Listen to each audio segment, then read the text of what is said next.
Hey everyone, welcome back to Kart Crazy. Finally getting back on our project cart that I've named Swamp Thing. Come along for the ride, let's get started.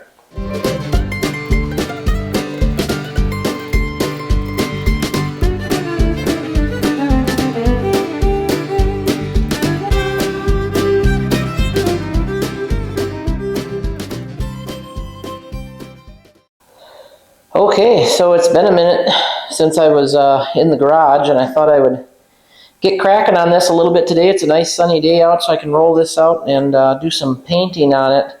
Probably just going to leave the stock motor on there for right now while I paint, just for ease of things. We can paint around that if we need to. I got to get down in with a wire brush and clean up a couple spots. Rear bushings are shot on this, the leaf spring bushings, so we'll be tackling that here in a little while. Don't know that I'm going to get into that today, but I want to pull this aluminum bracket off of here. That is, I'm going to clean that up, and of course our new Navitas controller will mount on there. I've got my wiring harness for my forward and reverse switch, which will be in the dash. And then this guy I picked up on Amazon. That's a battery tray. Last time I was able to find one on Marketplace for 20 bucks, which was really awesome. And the time before that, I actually rebuilt it kind of from scratch. Found out that these have come down a lot on price, like less than 60 bucks. So I can't fool around with the welder and do all that for that. So I just picked one up, and the brackets that are on there actually come with the Navitas conversion kit, and we'll talk about that a little bit more as we get into it. But for right now, biggest thing is just pull a couple more components off of here, like our fenders and our bracketry. Then we can get it outside and do some spray painting. I do have to, before I do that, go through and pop all these rivets the rest of the way through. You can kind of see where I cut the heads of them off there or drilled them out. I need to just go through with a punch and knock those out. And then, like I said, a little bit more frame prep, and then we'll get it outside for some paint. Alright, I've got it outside here. I got it up in the air. I'll probably pull the front wheels off just to make painting that a little easier. That way I can lay under there and try to get as much of that done as I can. But yeah, basically just go to town with the spray can and get her looking a little better. Here we go.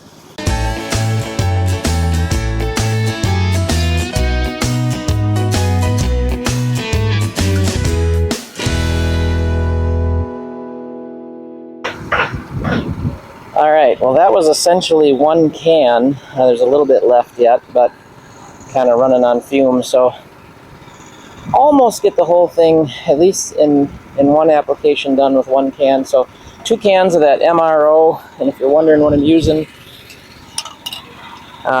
this stuff is the absolute best. I wouldn't recommend anything else. So probably throw the front tires on and get the back up in the air so I can get some underneath some of those leaf springs and stuff.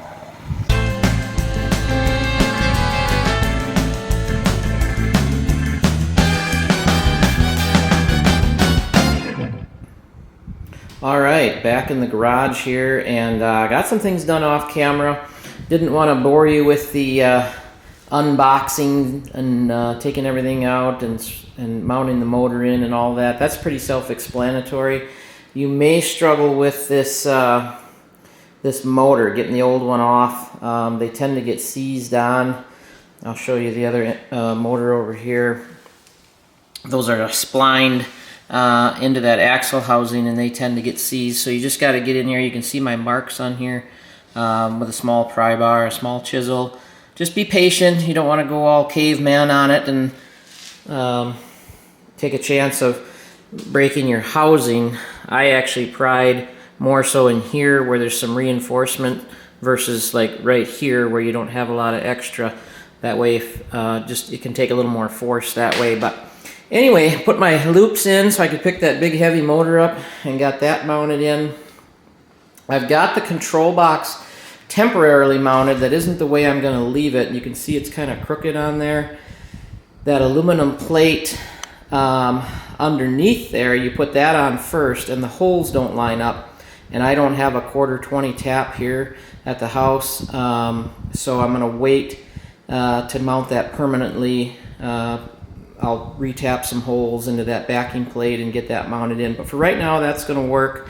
And I'm also going to use temporarily just a piece of expanded metal to mount my solenoid. I'm going to make a much nicer bracket for that and for the tow run switch down the road. But I'm anxious to get this thing operational under its own power again, so we're just going to do some temporary things here quick. And I'm going to put the camera down on the tripod so I can walk through this wiring harness that I bought for this and kind of explain that a little bit. So bear with me 1 second. Alright, I'm going to do my best to walk you through this harness a little bit. This is an aftermarket harness, purchased this from Golf Carts Modified. It's pretty much necessary when converting this from 36 over to 48. But when I bought the kit, I got the heavy duty solenoid, got the tow run switch, got this harness. So how do we make sense of all of this? That's the biggest question.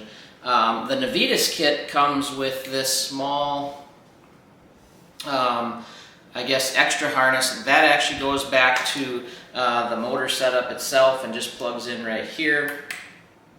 The harness that I purchased from Golf Carts Modified comes with this big harness, which of course will plug into our main harness plug-in on the controller.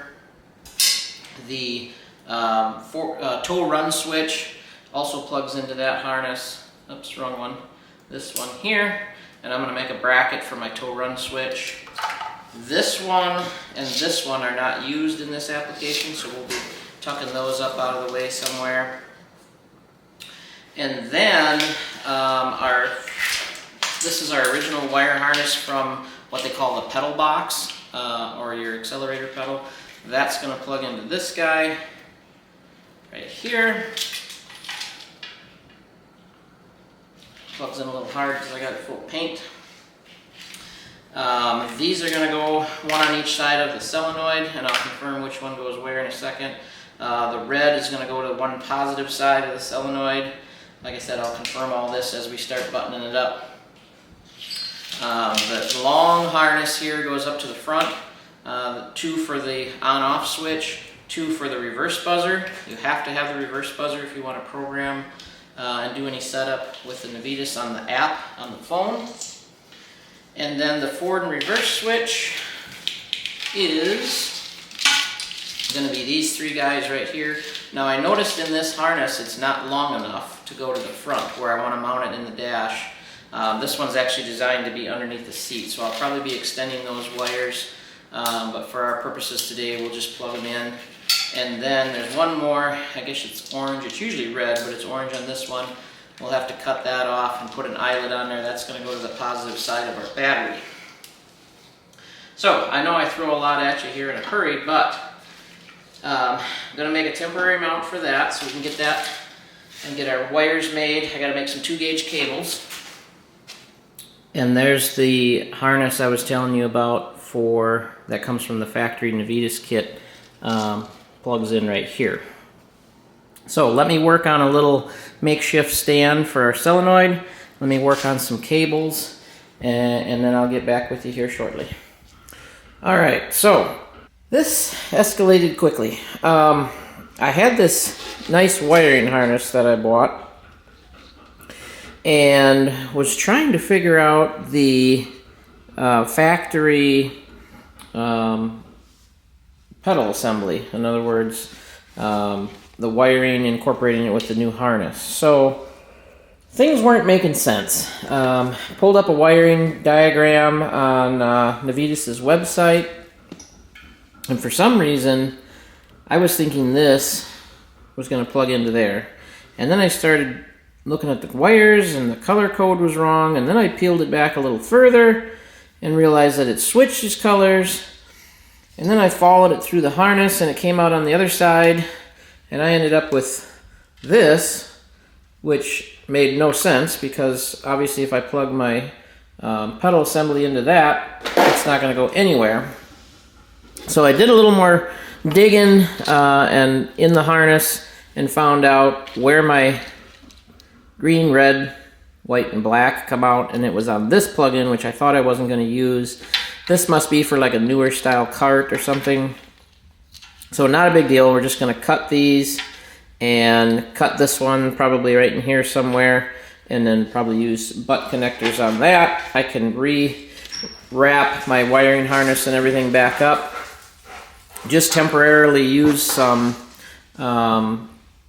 cables that I had. I did make one cable here. I made one cable here. I haven't heat shrunk anything yet. I got my forward and reverse switch in, orange, gray, green. I've got to do my, I had to make a bigger eyelet on there. That's going to go to the battery. That one goes to the control box, obviously.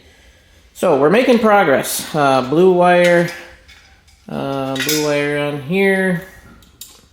I think that's right. I got to double check. It might be the opposite, but they're there.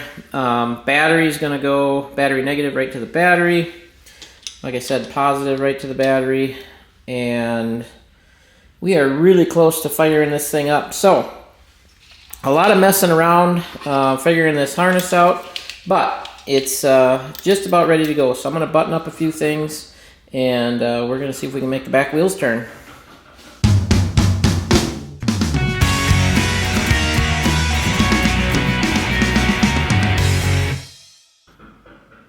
Alright, just about ready to set our Eco battery down in there, and I just wanted to show you this before I do that. Eco battery, when you buy it for the TXT, comes with this stud or bracket right here, and it comes with these, which those sit over the existing framework, and then because there's a hole in the middle of the Eco battery, you actually drop it right over the top. Comes with a nice plate and a nut that you put on there. So we're going to do that. I think we're pretty close. I just put some cheap connectors on here for right now. I'll probably use heat shrinkers in a little while. Once we get everything rolling, I do have to make a battery cable yet, or use one of the other ones and just drill the hole out a little bigger, because the studs on that solenoid are super fat. So either going to make my own. I don't think I have a key switch, so we'll probably just have to jumper it. And I know in order to program this, the green and red right there are actually for, I don't know if you can tell the difference in the colors, because there we go, are for the reverse buzzer, which I know reverse buzzers are annoying, but you have to have it in order to set up your Navitas app. So, that being said, one more thing I did, I put the eyelet, that one goes to the positive. Also, for the charger interface, I think everything else is plugged in. So let's drop this battery down in there, figure out what to do with the positive and negative cable, and we might have the wheels turning here before too long.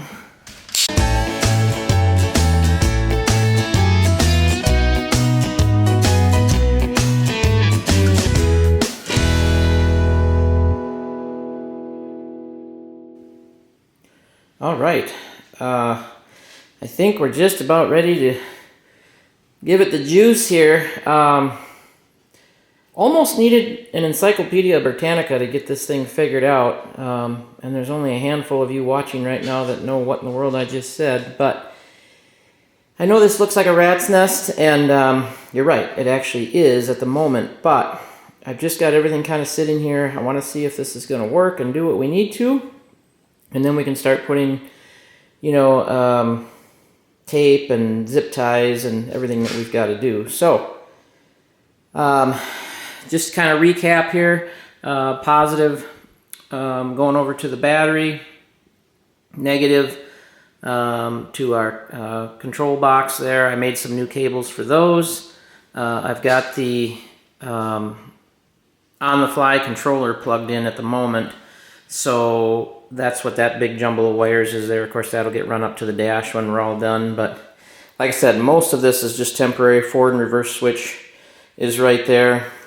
The biggest thing on this kit, if you're doing this for yourself, is this guy right here. That's what took me the longest to figure out what in the world was going on. But once I actually took the complete harness apart and realized what wires were going where, and that they changed colors about 3 inches in where you couldn't see it, that was super confusing. So we've got that figured out, and I think we're ready to rock here. So let's turn on our battery pack. See if our gauge comes on. Looks like it is. 52.5 volts, 33%. In all my ordering, parts ordering and everything, I did not remember to order a key switch. So I don't even have a toggle switch. So for the moment, we're going to use this. I think we used that on another project. But I'll just make a circuit here of these two white wires, and that'll represent our on-off switch. Here we go. No smoke yet. So let's give it a little... Okay, we're clicking. Let's go to forward. Oh, I hear something.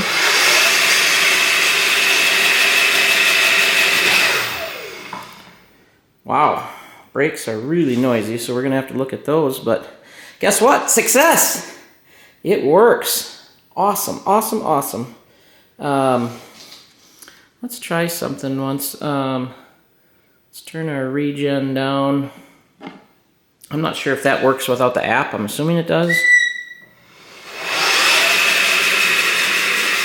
Yeah, see, now it's freewheeling because I turned the regen basically off. So, man, is that a relief. That was a interesting afternoon of wiring. But hey, I love it when a plan comes together. So, now, guess what? Now the fun part begins, where we get to start reassembling. I do have a body sitting here for this, a storm body. I did realize today I've got to get the dash ordered. I don't want to reuse the old one with as nice a cart as this is going to be. I'm going to order a new dash assembly. What else do I got to order? Oh, seats. I haven't decided 100% on seats yet. But anyway, we're a long way from that. Let's button up this episode, I guess, and the next one we'll dig into maybe zip tying and taping and getting this all squared away and ready for the body to go on. I've got to get my floor pan painted. I think that's at the warehouse yet. I've got to get my firewall painted and that put back on. But boy, oh boy, did we make some progress today. I am super excited. Well, that's going to do it for this episode, everyone. Thanks for coming along. If you have any questions on the Navitas setup, feel free to message me or comment below. We'll see you next time on Kart Crazy.